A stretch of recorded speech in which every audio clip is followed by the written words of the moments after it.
ನಮಸ್ಕಾರ. ನಮ್ಮ ದಿಖಾಬ ಎಲ್ಲರಿಗೂ ನಮಸ್ಕಾರ. ನನ್ನ ಹೆಸರು ರಸ್ತಾನ್ ಕೂಡಲಿ ವಿಲೇಜಿಂದ. ನೋಡಿ, ಒಂದು ನಾಯಿಗೆ ಯಾರೋ ಡ್ರೈವರ್ ಹಸ್ಕೊಂಡೋಗಿದ್ದಾರೆ. ನಾಯಿ ಸತ್ತೋಗಿದೆ. ಚಿಕ್ಕ ಮರಿ ಒಂದು ಸತ್ತೋಗಿದೆ. ಇದಕ್ಕೆ ತಗೊಂಡೋಗಿ ಅಂತಿಮ ಸಂಸ್ಕಾರ ಮಾಡೋಣ ಅಂತ. ಯಾಕಂದರೆ ರೋಡ್ ಮೇಲೆ ಇದ್ದರೆ ಪಚಡಿ ಆಗಿರುತ್ತೆ. ಅದೇ ರೀತಿ ಜನರು ಏನನ್ನ ಇದ್ದರೆ ನಾವು ಹಂಗೆ ಬಿಡ್ತಾ ಇದ್ದೀವ. ಜನರಿದ್ರೆ ಆಂಬುಲೆನ್ಸ್ ಬರ್ತಾಯಿತ್ತು, ಜಲ್ದಿ ಸೇರ್ತಾಯಿತ್ತು.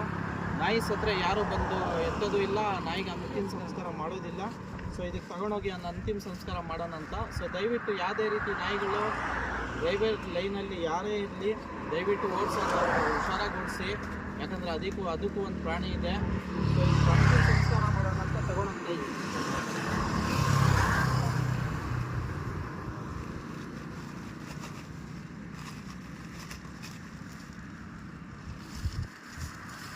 ಇದಕ್ಕೆ ತಗೊಂಡೋಗಿ ಊರಲ್ಲಿ ಅಂತಿಮ ಸಂಸ್ಕಾರ ಮಾಡ್ತೀನಿ. ಸೊ ದಯವಿಟ್ಟು ಯಾರೇ ಗಾಡಿ ಓಡಿಸ್ಲಿ ದಯವಿಟ್ಟು ನಾಯಿಗಳು ಅಡ್ಡ ಬಂದರೆ ಸ್ವಲ್ಪ ಹುಷಾರಾಗಿ. ಯಾಕಂದರೆ ಅದಕ್ಕೂ ಒಂದು ಪ್ರಾಣಿ ಇದೆ.